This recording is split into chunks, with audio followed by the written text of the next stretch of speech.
it's Bella, the maker mama boss lady behind Bella's Custom Crochets, and this is episode 15 of my podcast. If you are new here, welcome, and if you are a returning viewer, thanks very much for coming back. We are getting real close. I think we're like 70 off from 1K, which is a huge deal for YouTube. That's when you can kind of start doing the big things. So thank you for almost 1,000 of you who are here, and if you haven't already subscribed, you might want to, because I'm going to be talking about a giveaway in a little bit that we have coming up for the 1,000 benchmark. Anyway, stay tuned for that. We being me and my yarn, are mostly a crochet podcast. I am a crochet designer by trade, and there is a little bit of knitting in here as well. I don't have too much admin-wise to tell you today. I will say that everything I talk about is going to be linked down below in the down bar for you, and we try to be really good about linking other designers and where you can find their patterns or dyers or all that. So anything that you need to know is going to be linked down below this video. Let's get into some content. Last time I did really well on making a shorter video. We shall see.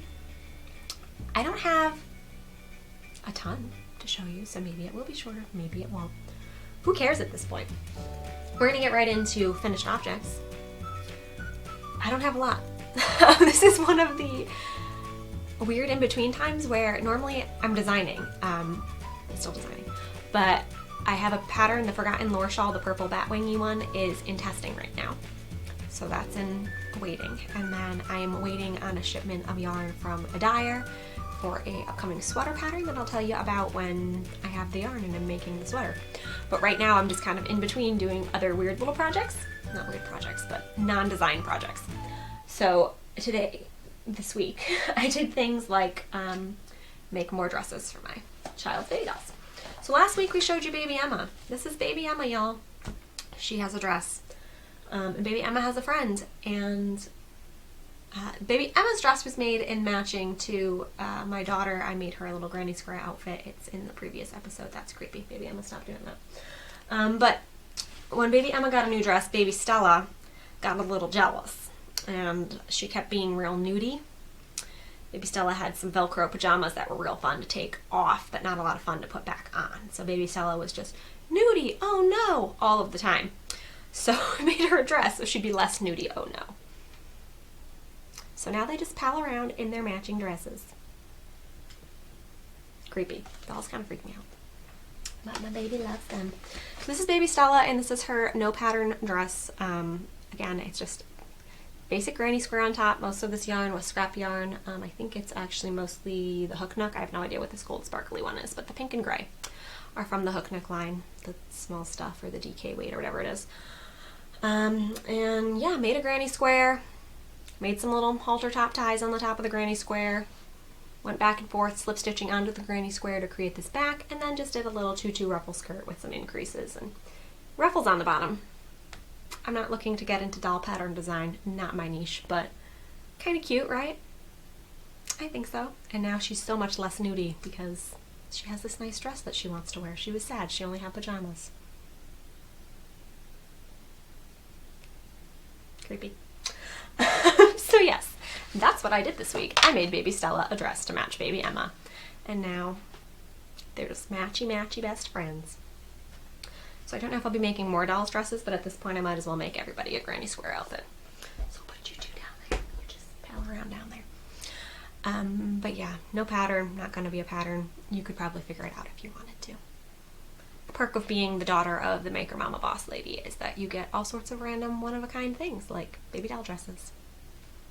So that's mostly what I crocheted this week, and that took me just one afternoon, so there hasn't been a ton of finishing. What I did finish, knit-wise, this is the last time you're going to have to hear about these, so hallelujah for that. Not that I don't love them, but I've been working on them for much longer than I usually take to knit socks. These are my Rye Light socks. There we go. Rye Light socks. This is a free pattern by Tin Can Knits. And if you're looking for a beginner sock pattern, Tin Can Knits does a really good job of putting in schematics and like graphics so when they're like, knit the gusset, and you're like, what's a gusset? And they have pictures to help you. And the pattern also comes in worsted weight. If you're intimidated by sock yarn, fingering weight, you can make the worsted weight version first. So it has this nice almost garter-like detail on the front half of the foot, and then just stockinette. I don't think it called for a twisted rib cuff, but I really like a twisted rib cuff. Pretty sure it was 1x1 though. My 1x1 without twisted looks really messy. So twisted rib is what I did there. I believe I did the heel called for in the pattern, slip stitch heel. I always make mine to the larger of the sizes, so the 72 is the largest size I think in the pattern, 72 stitches. So I always make mine larger because I have a really high instep, so that gives me a little bit more space in there for my archy foot. And then I didn't even look at the toe in the pattern. I just automatically made the toe I usually make, so I have no idea if that's the pattern. No idea. But yeah, really nice pattern. These are on my US size 1 needles, and I did the 64 stitch cast on. And I have about a size 6.5, 7-ish foot with very wide toes and super archy feet. So knitting your own socks is great because you can make them fit your weirdo feet. The yarns that I used, I've told you before, but I'll tell you one more time because they're beautiful and you should know what they are. Pardon the zipping noise. Alright, the yarns that we use, the main color is I Could Live in Hope by Meggs & Co. yarn. I can never tell if that's focusing or not. I'm sorry, guys. And then the orange is a One of a Kind by Kitty Pride Fibers. Just a One of a Kind orange skein. And hers are nice because she does 50 gram skeins, so they're great for socks, for heels, toes, cuffs, or like contrasting color bits. And I still have a little bit of that left that I can work into something scrappy, I think. And then I have almost half a skein or cake, it's over there, I'm looking at it, of this I Could Live in Hope, so I can definitely get another part of a sock, pair of socks, probably with contrasting again, or do something stripey, or yeah, get a second pair out of it. So I just love how micro striping works up. Like, it looks totally different here than it does in the foot because you have the different stitch count, and I just love it. Look at it, it's so good. Such a happy colorway, and we could all use a little more hope in 2020. If I didn't say it's July 28th or something right now, 2020.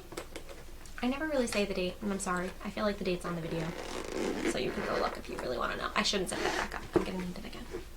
So that is the only, right, show notes? Yes. Only finishing that I have done in the last couple weeks since I talked to you last. I am realizing now those two, oh no, I guess they're the same. Are you the same? They're close. I've tried to get a lot better about making my socks be the same size and using stitch markers and all of that to count. Precision is not my thing. So this is, I believe, my sixth pair of socks this year. So if it's almost August, I'm a little bit behind if I want to get 12 pairs done this year, but I think as the weather cools down, I'll probably be able to bang out a couple extra pairs. This just wasn't a priority with all the designing that I've had going on, but it's always nice to have a pair of socks to throw in a bag. Not that we go a lot of places now, but like on the way to church, or we've gone to the beach a couple times. Like in the car when my husband's driving, it's really nice to have a pair of socks to knit on, because like designing a sweater in the car is not really a thing. So yeah, up next I'm probably going to use, where's my scraps? Some of those scrappy. Ooh, pointing without looking is so hard. These guys here. That's all my scrap sock yarn. So I think I might just do completely scrappy pair. I don't know if I'll make the two pairs match each other. Probably not. Probably just going to be some random stripy pair, because striped socks go really fast because you want to get to the next stripe. So if I need to bang out a couple extra pairs, but if I need to get back on track to do 12 pairs this year, I think scrappy, words. I do the words, guys. Scrappy or stripy socks, or both, is going to be the way to go. So that's all I have finished to show you. Look, guys, my shirt matches my water bottle.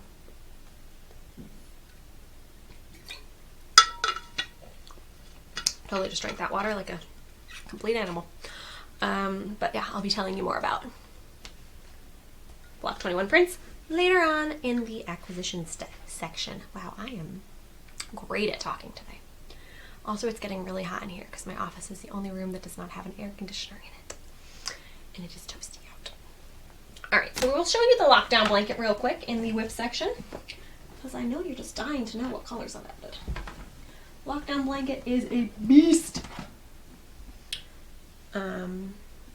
Where did we add?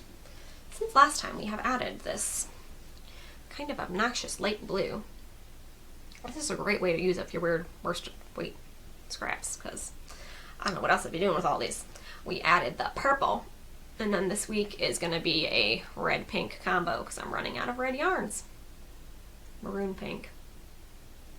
Scrappy!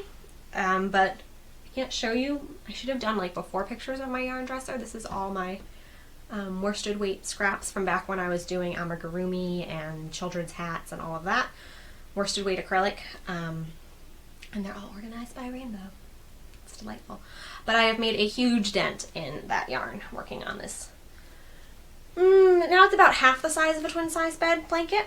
The plan is once it gets to twin size, I'm going to have to put an edge on it, I think. I'm probably going to do black full hexies and half hexies around the edge to make it nice and flat. Because right now it's hexagonal.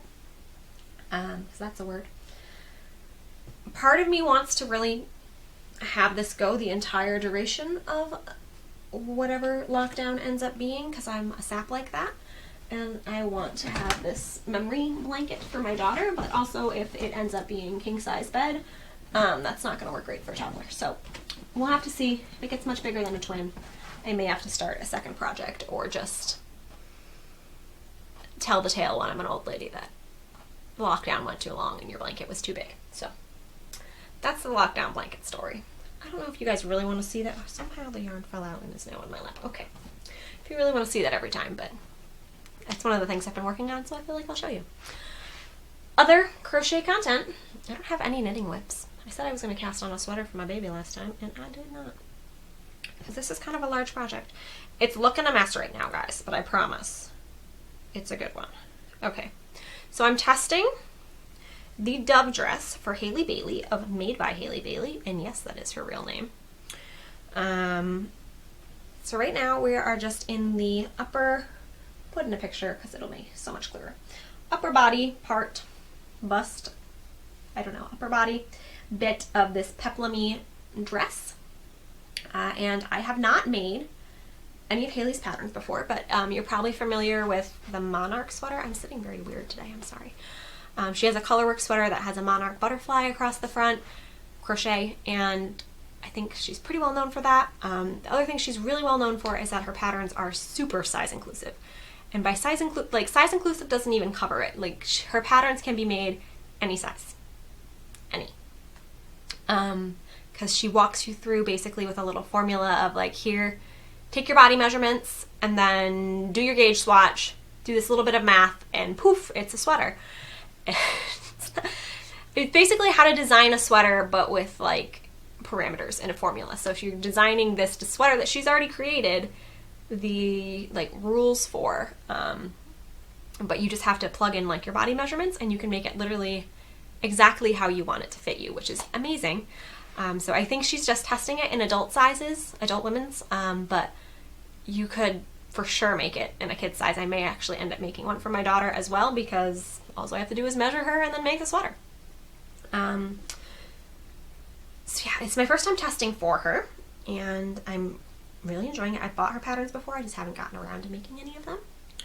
But this is written for somewhere between a fingering and a DK weight, so fingering sport DK.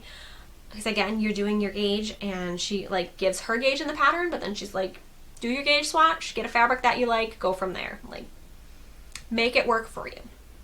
Well, I don't know if you can see the really pretty texture. I have so many ends coming out of this, I'm sorry. Really pretty texture. Is that focusing? It's having a hard time with this color. We'll stay back here. It's a really nice texture on the bodice part. And then, as you saw in the picture, it's going to have these bell sleeves and a flowy peplum skirt dress. Again, you can customize the length to what you'd like, so you can make it a shirt or a full-on dress. I think I'm going to make mine tunic length. No surprise, love me a tunic. I have a really long torso, and cropped things and normal length things look weird on me. So tunic length things, way to go. So I think I'm going to make it tunic length. And for the test, I have to make the flowy sleeves. I may end up taking the flowy sleeves out later just because I'm not sure. Like, my day job is to crochet things, and I just feel like flowy, and chase toddlers, a toddler. I just feel like flowy sleeves might get in the way, and I'm imagining me like at my gas stove, like lighting my flowy sleeves on fire. So might make I have to make the flowy sleeves for the pattern test. Might frog them back after. I just don't know if it's going to be the most practical life choice. But I love the dress. I love the bodice, the way it fits on the top, and then the flowy bottom. I've actually always really loved things with that fit. One of the reasons I wanted to make this is it has a like medieval or like piratey feel to it. And I don't talk about it a lot on here because I don't know how to work it in, but I love pirates. Love pirates. And I don't just mean like Hollywood pirates, like pirate lore and legend and history and pirates. Since childhood, love it's one of my things. So yeah, I'm kind of excited to have this pirate-ish dress.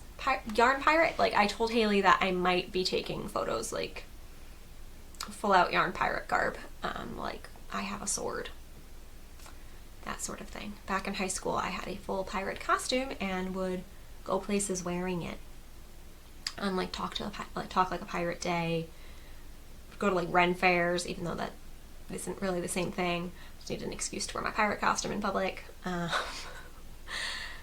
Movie premieres. Yeah. So I have since retired going out in public dressed like a pirate because I feel like when you're pretty much 30 years old, you need to stop doing that. But yeah, I still would like to. So I'm very excited to have this pirate-esque dress in my wardrobe. I haven't decided. I haven't even told you what the yarn is. I'm getting there, I promise. I might do the bell sleevey part, knowing that I might rip it out anyway in a white or a cream, because I feel like that would really add to the pirate-ishness of it all. So it looked like a different color shirt coming out from underneath. I don't know. Seems like a good idea. I might try it. I don't know. But if anybody else knows of any other pirate-ish patterns, let me know, because I'm real excited about this. So what else do I need to tell you? Not too much. It's going to be kind of I think that pattern test goes through the end of August, so you're going to hear about it another couple times. It is a yarn eater. That is the only thing about this project. The stitch texture, because you're working down into rows down below, so it's very dense fabric, and it uses a lot of yarn, and we already know crocheting uses a ton of yarn. But yeah, the flowy sleeves and the flowy dress bit uses a lot of yarn. She doesn't have exact yardage in there because, again, it's a to your body measurement and pick your own yarn, make your own pirate adventure kind of thing. There's nothing piratey in the pattern. I have totally made this a pirate pattern, but it's not actually. Haley is not advertising it for pirates. But she had it listed for roughly at I think DK. She used Trubu, which might be a sport weight. Lion brand Trubu, which has straight bamboo content, I think. And it's really pretty and drapey, but it was, one, I don't like yarn with sheen to it, and two, I didn't like any of the pastel color range that it came in, because, you know, I'm all about the dark and saturated jewel tones. So yeah, the yarn that I ended up using, because she said it was going to take probably 2,200 yards, which is a lot of yarn. So definitely wasn't going the hand-dyed route. So I went for my favorite budget yarn, which is Hobby Lobby. There we go. Soft and Sleek DK, which is lying about DK being DK. The only one that thinks it's DK is Hobby Lobby. The rest of us know that it's fingering, maybe sport weight on a good day, but pretty much fingering weight. It's $4.99 a ball. It comes in like a little donut hank ball blob. They come unraveled so bad you have to cake them immediately. It's 100% low pill acrylic. I don't love acrylic, but if you're going to be making a 2,200 yard dress, acrylic seemed like a good option. It's probably going to be heavier than if I made it in the bamboo, but I didn't like the bamboo. So if you get it the week that it's 30% off, it's like $3 something. So really nice and cheap, and there's 478 yards per ball. So I think think I got 4-ish of them. Unfortunately, I was not able to find, I had some in my stash and then I went and bought more. None of the dye lots match. So I'm trying to alternate / strategically place the different dye lots. The color that I'm using, I consistently call this color Canyon. It is cedar. Something about this to me looks like a rocky canyon and not a cedar tree. Like, what about that? It looks like a cedar. Have you seen a cedar? This does not remind me of a cedar. But, yeah, so Hobby Lobby Soft and Sleek DK in cedar for the Dove dress. You'll be hearing about it lots more, and hopefully I will take some really fun pictures, some professional pictures, and then some dressed like a pirate pictures, because why not? Hopefully this doesn't weigh like 10 pounds when I'm done. It's already, the bodice is pretty dense. Pretty dense. I could have possibly gone up a hook size, but I already had it's not an open fabric, but I wanted it to definitely be solid. So we shall see. I think I made my bodice, and I took the measurements and I did the gauge, so it's entirely my fault, but I think I added too much positive ease. I think I have about 4 inches and Haley had about 2 inches in hers, so it might be a little bit boxier. I like boxy, but I don't know if boxy with a peplum is a thing. But overall, I really like this fit of flowy dress thing. I have some others in my wardrobe that, by the way, are great if you're pregnant. Fantastic. Especially if this has extra room in the bust. If I ever have me another baby, this is going to be my pirate pregnancy dress. Those will be some photos. But yeah, it's really cute with the bump, the flowy long dress with the short bodice. Empire? I never get that right. But the high-waisted with the flowy dress. I like that look. We've talked enough about this Dove dress. We're going to talk about it more, so we can put it away now. There's so many ends coming out of that. Oh my goodness. So I need to finish the little tight sleeve part, and then I think I'm going to start on the dress bit, and then I have to decide what color I'm doing the sleeves. So that is the finished and in progress content of this podcast. The rest is going to be acquisitions, stashquisitions, and giveaway stuff. So let me see, what do I want to start with? I have a whole pile of things. We'll talk giveaway at the end. Alright, so giveaway, you bump over here. Alright, I guess I will show you the latest. I think I talked about it last time. I had ordered some more Lucky Strike one-of-a-kind skeins from my favorite Fiber for the People. So I already have this Lucky Strike. This is Algae. And then I ordered Pewter and, no, this is Lily Pad. Lily Pad, and then I ordered Pewter and Algae. So these are one-of-a-kind skeins, and I just felt like they needed to be together, especially Lily Pad and Algae. Like, first of all, name alone, those needed to be together, but I can already feel the mohair fluff in my nose. Oh my goodness. This is mohair. It is 70% kid mohair and 30% silk. I have not worked with mohair before. I really wanted to get a Lucky Strike green in a Suri alpaca silk blend, because I've heard that that is more tolerable to the sensitive among us. It doesn't feel too bad, but it's so like shitty. It's a little prickly. I don't know. I'm really hoping that I can tolerate this because it's absolutely gorgeous, but I can like feel it in my nose, and I'm allergic to dogs and cats. And I might be allergic to mohair goats. I don't know. I may end up having to sell the finished product. We will see. But I'm hoping to make a shawl. I haven't decided how or what yet. Shawl design involving these three because they're so pretty. They are not all the same base. This is obviously mohair. This one's 80-20 or 80-10-10 superwash merino, cashmere, and nylon. And this one is 100% superwash. So mix those bases, y'all. Whatever. Stephen West does it. I can do it too.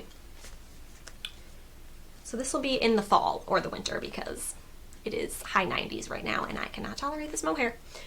But it's so pretty. And I've heard that mohair is really unforgiving too. And you kind of have to have a plan because you can't really frog it. So I'm going to need to figure out my life before I start mohairing.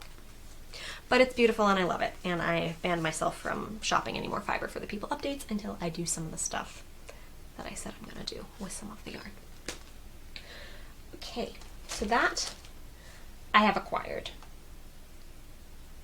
I don't know why I'm showing you these, but I'm going to show you these. Went on Amazon, needed some stitch markers. light bulb ones. I like them for socks and for crocheting as well because you can remove them, blah, blah, blah.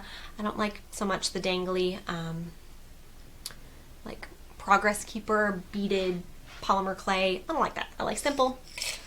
So I really like the light bulb stitch markers that are, you know, shaped like a light bulb. And I had a few, but I needed a bazillion more. So I went on Amazon and I thought I was ordering some organized in a nice, neat little organized container. I had looked at some that way. But I think a lot of those were out of stock. So I ordered these ones from Bibu something. I'll link them down below if you are interested in having a 1,000 pack of light bulb stitch markers. So yeah, they are not sorted by color, and there's actually, I think, more colors than you could really sort by color. Because a lot of them come in like, there's still mohair in my nose. Oh my goodness. I think a lot of them come in like 6 color variations or whatever, and then they're in like a little bead tray organized by color. This has so many more colors in there. I don't even know. I need to dump out a handful and see if I can make sense, but there's at least like 10 colors in there. So I now have 1,000 of these, and they're very satisfying in a jar. This is a little jelly jar. Save your jelly jars, y'all. Yeah, so I now have 1,000, and I will never be searching again for a light bulb stitch marker. So that was a satisfying purchase. I really want to put them in rainbow order, but that would take much time. I'm the most awkward water drinker. Okay, the other thing I want to show you is sort of stash position. A company called Slice. Where are you? Okay. A company called Slice reached out to me and asked if I wanted to try some products. They are a cutting tool company basically, and they have worked with a lot of big companies in like construction and engineering and like car companies. You can go on their website and they have listed like Ford and GE and a whole bunch of other really big reputable companies, and I think they've been around for like 6 to 8 years if I remember correctly. And they are not sponsoring me to say any of this right now. They sent me the scissors to do a Instagram highlight review, but this is all totally me right here. I will drop down below. There's going to be an affiliate link if you do want to purchase. I'll tell you more about that in a second. But yeah, they sent me some tools because they're trying to get into the craft market, and they thought I might like to try them. So they sent me some scissors and a seam ripper. So what can I tell you about these? Well, I'll read you the info on the scissors. They are ceramic, which is really nice. I've not worked with a ceramic blade before, but apparently they're really nice. Ambidextrous handle. We like inclusivity. Reinforced nylon handle. It's got these squishy orange bits. Really comfy.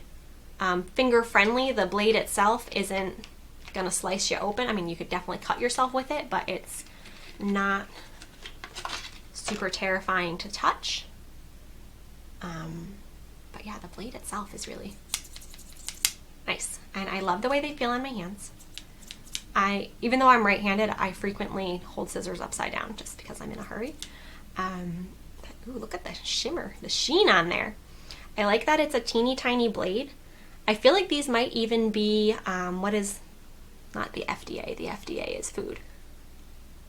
I can't think of it. Airplane compliant, because I think it has to be less than a 4-inch blade or something like that. And these are itty bitty. The blade itself, the scissor handle is nice and big, which is again really nice because when you're working with like those cute little photographable metal sewing snips that we all have in our project bags, those are really uncomfortable on your hands, and they're metal and you gotta like shove your fingers in these 2 little circles. So these are great. Fit your hands really nicely, lightweight. They fit perfectly in a project bag. This is from Within Creative. We're going to be talking about that for the giveaway as well, but this is one of my bags. And they fit right in there, and I think we all have a zillion million project bags that we, you know, throw little notions pouches in, so I like that these fit. And yeah, it's got some other, last up to 11 times longer than stainless steel. I really wasn't worried about the duration of my scissors lasting, but now I know that these are going to last. Yeah, and they're wicked sharp. I think the only downside for me Oh, other thing that I forgot to mention, 1% of their profits go to autism research and support. So that's really cool. And that's on the packaging as well. The only downside, I think, is if you drop them from a high height, they're going to break because they're ceramic, but don't drop scissors. That's terrifying. And the only other thing for me is that they are not made in the U.S. I could not find information on where they were made, but if they're not floating that they're made in the U.S., then they're made in China, it says on here. So that's a downside for me because I'd like to try and support U.S.-made companies when I can. Obviously, not all of the time, but I try and consciously purchase those when I can. But other than that, these are really marvelous. Is there anything else on here I should tell you? They never rust. They don't conduct electricity if you're worried about getting struck by lightning while snipping. They are chemically inert. I'm not sure what that means. And they're non-magnetic, so if you're worried about getting stuck to a refrigerator while you are snipping, you won't. I think maybe that also means metal detector. No, metal detectors detect metal. Is there metal in here? I don't know. They're ceramic. I don't have the answers for that, but they're really, really nice. And then they also sent a seam ripper, which I'm definitely not going to use as much as I'm going to use these scissors. These are for sure going in a project bag because they're now the comfiest scissors that I own. But they sent a seam ripper as well because, again, they're trying to reach out to crafters. I'm not entirely sure how much they know about knitting and crocheting, but there is not... Come on, cap. I'm trying to take this cap off one-handed. What am I doing wrong here? Oh, there's not a cap. Just kidding. Oops. Yeah, seam ripping I feel like is more for sewing. But when I do sew, I'm a terrible sewist, so I need a seam ripper. So this works like an X-Acto knife. I was thinking that was a cap. I don't know why. Again, it's a ceramic blade. Itty bitty. It looks like a little tooth. Not sharp to the touch, but rips seams quite nicely, and you can adjust the length of it. And I like that it that this isn't a cap is nice because it's not going to fall off and stab through any of your bags or, you know, yourself. And yeah, I really like the little X-Acto bladey type. I'm sure there's a name for this technology. But again, it is ceramic, no hand strain, reinforced handle, lightweight, easy blade change. So if you need to replace the blade, oh, that's what this is. This comes off if you need to replace the blade. And yeah, all the same, non-magnetic, doesn't rust, all that good stuff. So yeah, Slice, I like them. So if you are interested in purchasing, they do have an entire website full of so many different tools, box cutters and utility knives. And I like this little safety cutter for like opening packages and whatnot. Just utility knives, a cutter ring. I don't even know what that is. That looks, oh, it's a knife on a ring. Fun. Precision knives, scalpels, seam rippers, they got it all. If you need to cut something, a scraper. They have nice rotary scissor, which again I feel like is specific to maybe sewing, but those look really nice. These large scissors look super comfy. So again, they're not paying me to say any of this. They just sent me some free scissors and asked me to give my opinion over on the Instagram, and I thought I'd share with you guys too. So if you want to grab some of these, you can get 10% off through my affiliate code. It's going to be BCC10. So if you go to the Slice website and order, you can enter BCC10 as a coupon code, or I will also link my direct affiliate link down below, which I believe will automatically give you the 10% off. And yeah, affiliate link just means I get a little bit of commission off of any purchases that you make through either using my code or that link. So why not? So if you are looking for a really nice pair of scissors, or if you maybe have a sir or someone in your life that needs a box cutter, that sort of thing, this is a really nice pair of scissors. And I really like their logo. That right there, that's some good branding. I like that. So Slice. We'll be talking about it over on the Instagram. I'll be dropping the link down below. And yeah, these are definitely going to come out of this package and go in my project bag because they're real nice. And I always lose those itty bitty pairs, and they're so uncomfortable. So I like that. What else did I have to show you? Okay, one other thing that's not, not knit or crochet related at all, but it's I support handmade businesses related. I wanted to show you, I ordered a custom dress from my friend Angel. It's Angel Made, but I think she's Angel Made Clothing on Instagram. I will make sure I link her down below as well. She does not design her own patterns, but she is sewing from other people's patterns. Custom baby and toddler wear. I think she mainly focuses on doing little girl stuff right now, but she does have a son as well that sometimes she does matching things for. But she made my daughter this sweet little honeybee dress. She had made one for her daughter, and I saw the picture and I was like, oh my goodness, we need that. My daughter, she thinks they're bumblebees. She doesn't know about honeybees, but she really likes bumblebees. So she made this sweet little dress, and originally it was supposed to be a romper with like an attached bloomer thing underneath. But my daughter suffers from long torsoism as well. She not suffers, but she's very lanky. So I was worried that if we got it with the attached short bloomer thing underneath, she wouldn't be able to wear it as long. So we sized up, made it a dress, and now she can wear it as a tunic next year if she still fits. And it's got sweet little detached bloomers. And I don't know what this back is called. Is this a keyhole? I'm not sure. Really sweet little tie back, and the inside is lined. Absolutely gorgeous. It has pockets. Where are you, pockets? There you are. Sweet little pockets that match for, you know, putting treasures in. And yeah, really beautifully made. The straps are like nice and sturdy. Let me show you her tag. Where's the tag? She has really cute little tags. I don't know if this will focus. That's probably not gonna focus. But yeah, Angel Made Clothing, classic and darling. Angel Made Clothing on Facebook, and angel.made.clths on Instagram. We'll tag her. I feel like I was just holding my arm in the most awkward possible way. But she is a military mama currently living in Virginia, and she was up for a visit, and we had a little play date and got this sweet little dress. So if you're looking for either gifts for a baby shower or a loved one, or for your own little ladies, she's really, really good. Uses a lot of vintage fabrics, does custom requests. I know she's made like some character fabric dresses and stuff, and matching masks, and really cute quality stuff. So if you're looking for that sort of thing, go check out Angel. Gonna have another sip of awkwardly sipped water because it's hot in here. Okay, now I think this is not the official giveaway, but I want to show you some of the giveaway stuff. My shirt is sticking to me because it's so sweaty in here.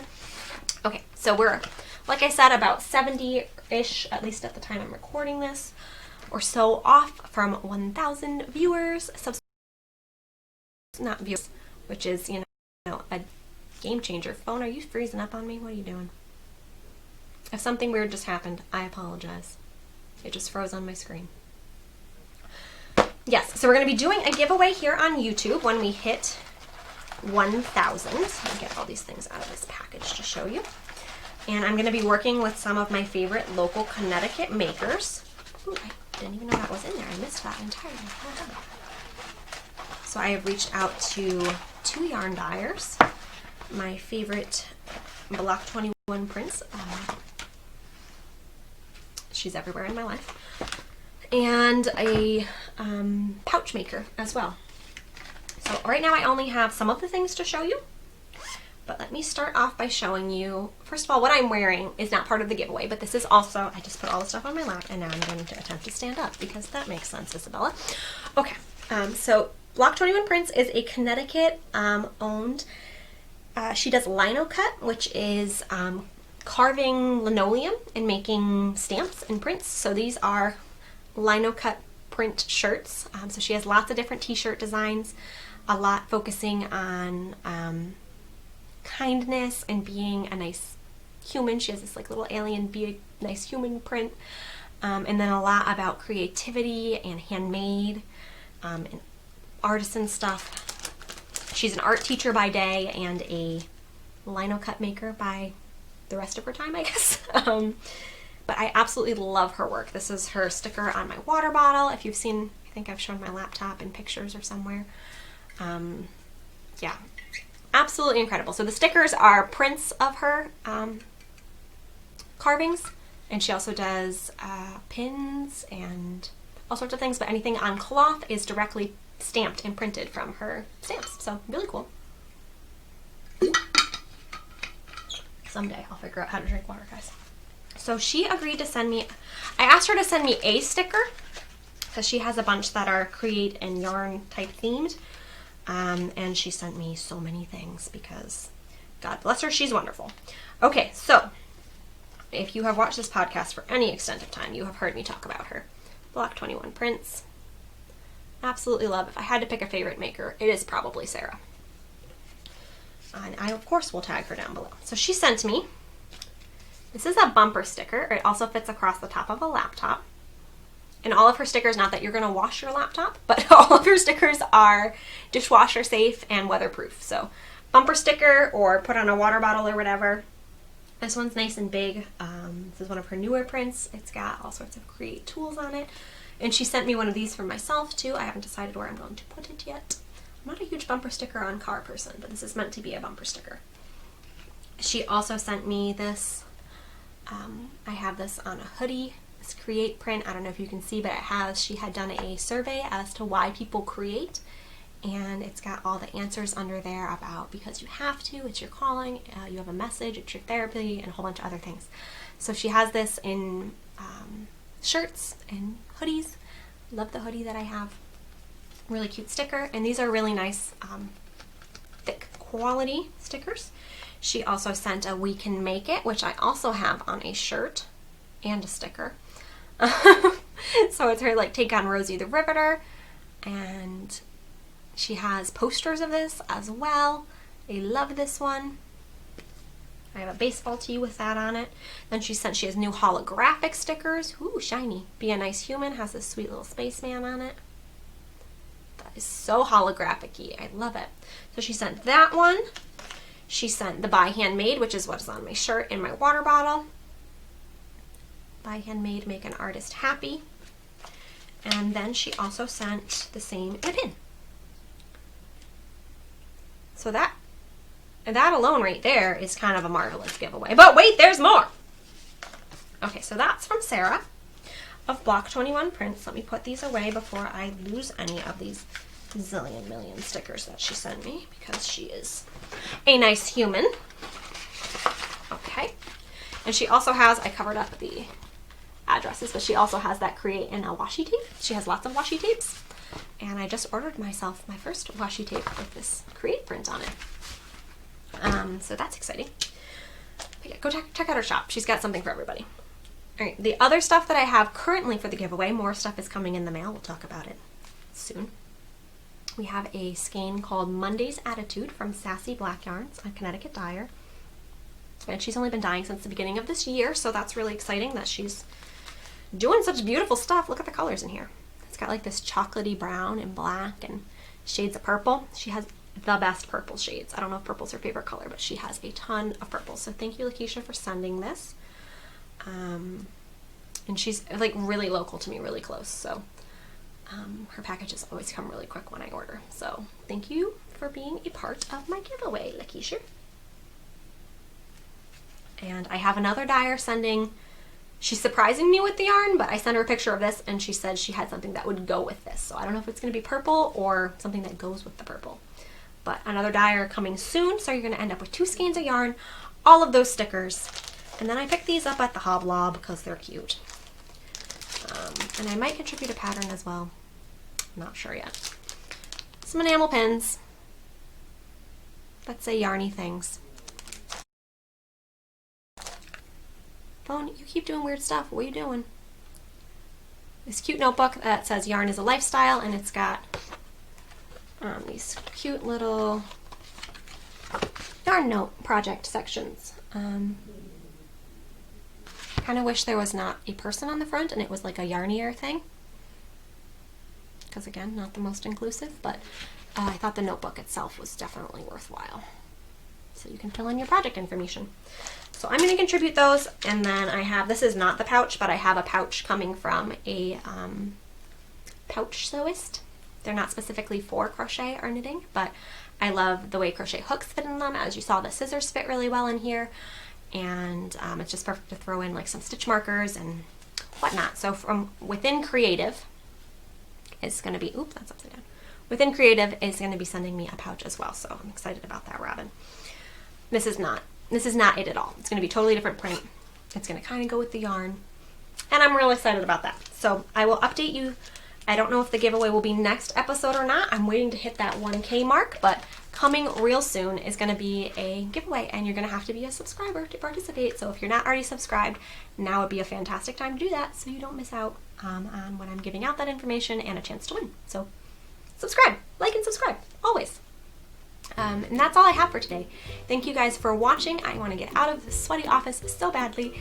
So I will talk to you guys soon. Like I said, if you're not already subscribed, turned on notifications, liked, all of that, I appreciate that. And drop me a comment down below and let me know that you're here, because I like hearing from you guys and I do respond to comments. So thanks for being here, and until I talk to you again, happy making, my friends. Bye.